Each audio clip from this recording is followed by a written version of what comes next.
الرحمن الرحیم. طالبات السلام علیکم. ہم کل خدا سرسبز رکھے اس چمن کو مہرباں ہو کر یہ نظم ہم نے پڑھنی شروع کی تھی. اس کے ہم نے 4 اشعار کل کر لیے تھے. 5واں آج ہے. کیا پھولوں نے شبنم سے وضو، صحن گلستاں میں صدائے نغمائے بلبل اٹھی بانگے اذاں ہو کر.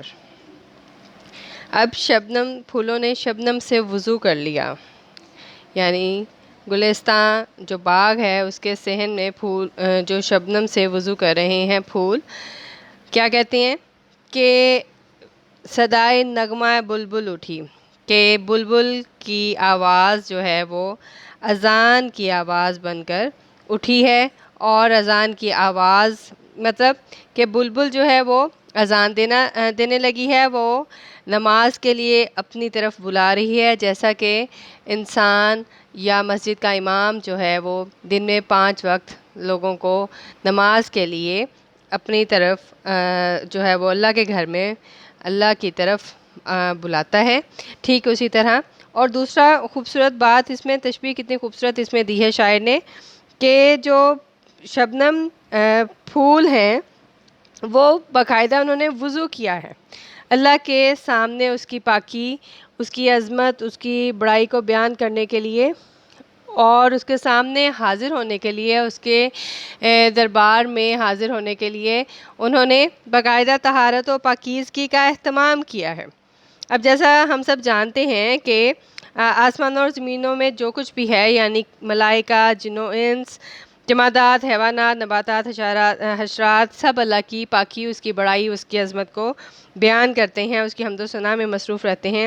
صبح کے وقت باغوں میں پھولوں نے اپنے خالق و مالک کی عبادت سے پہلے شبنم کے قطروں سے وضو کیا. اور اس وضو کا مقصد کیا تھا؟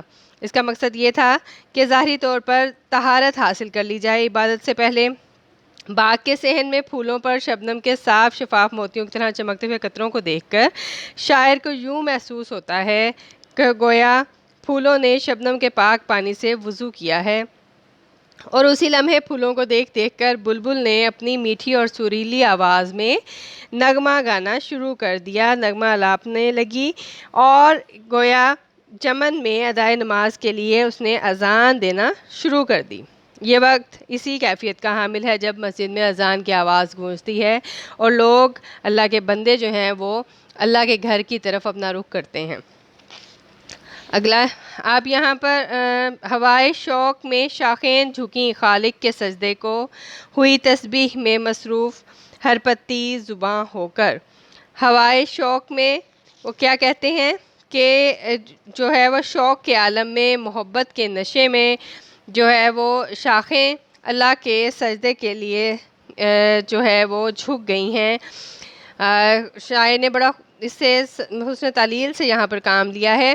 اب وہ درختوں کے شاخوں کے جھکنے کی وجہ یہ بتاتے ہیں کہ وہ اللہ کی بارگاہ میں انہیں سجدہ ریزی کا شوق ہے جسے دل تسلیم کرتا ہے. ظاہری بات ہے صبح کے وقت ہمیں جب ہم نماز کے لیے اٹھتے ہیں اور ہم باہر نکلتے ہیں تو یوں محسوس ہوتا ہے گویا پتی پتی، پودا پودا، پتا پتا، اور جو ہے وہ پھول اور درخت، ہر چیز جو ہے وہ اللہ کی عبادت میں مصروف ہے. ایک عجیب طہارت، ایک عجیب جو ہے وہ پاکیزگی کا گماں گزرتا ہے.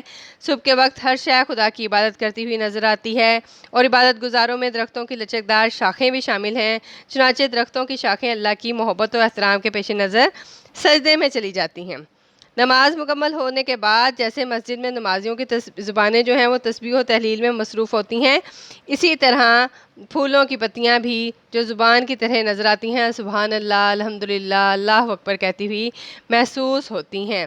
یعنی ہمیں یوں لگتا ہے نا کہ صبح کے وقت جیسے فاختہ ہے، جیسے کوئل ہے، ہر جو ہے وہ پرندہ اپنی آواز میں، مدھر آواز میں جو ہے وہ اللہ کی حمد و ثنا بیان کر رہا ہے.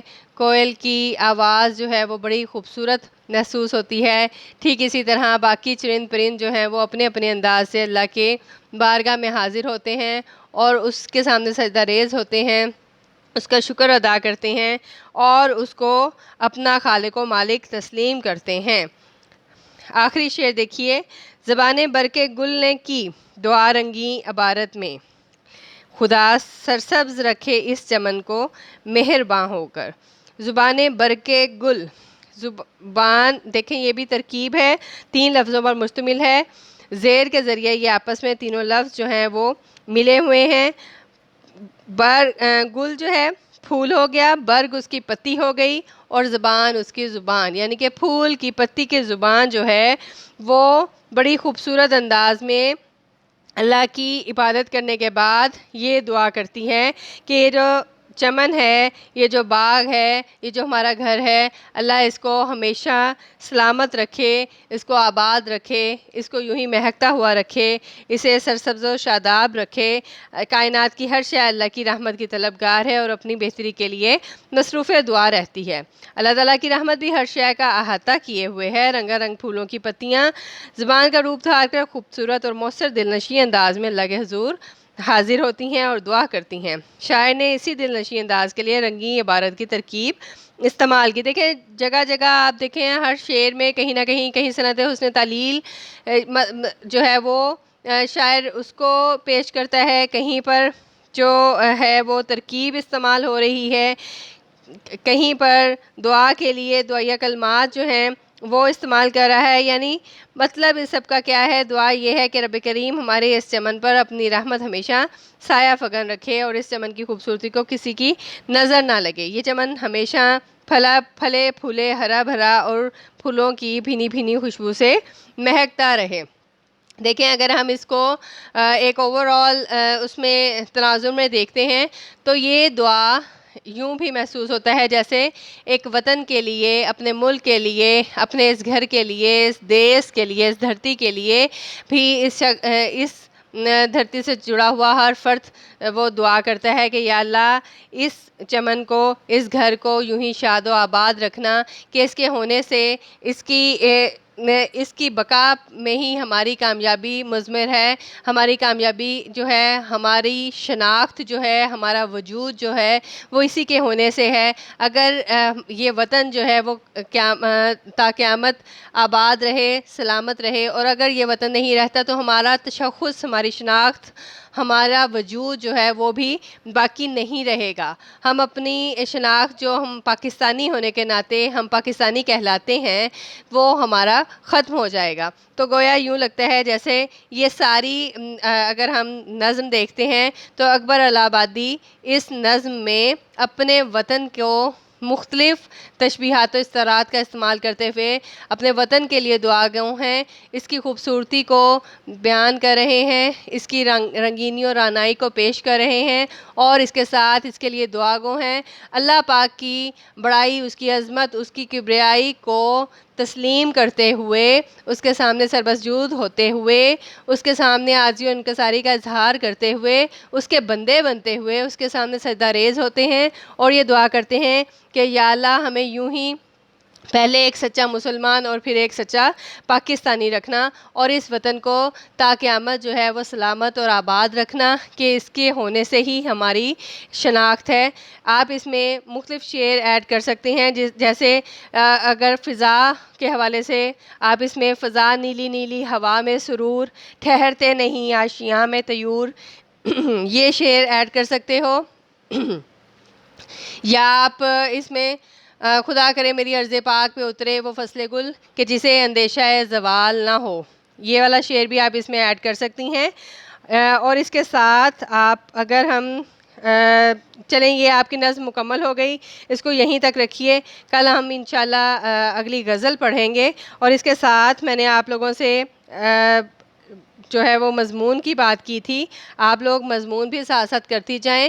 اب تیسرا مضمون ہمارا علامہ اقبال میری پسندیدہ شخصیت، یا اگر آپ کو پسندیدہ شاعر آتا ہے تو آپ ان دونوں حوالوں میں علامہ محمد اقبال کو لکھ سکتے ہو، آپ ان پر جو ہے وہ مضمون اس کو یاد کر لیجئے، اور اپنا خیال رکھیے گا۔ کل ہم انشاءاللہ اگلا لیکچر لیں گے، دعاؤں میں یاد رکھیے گا۔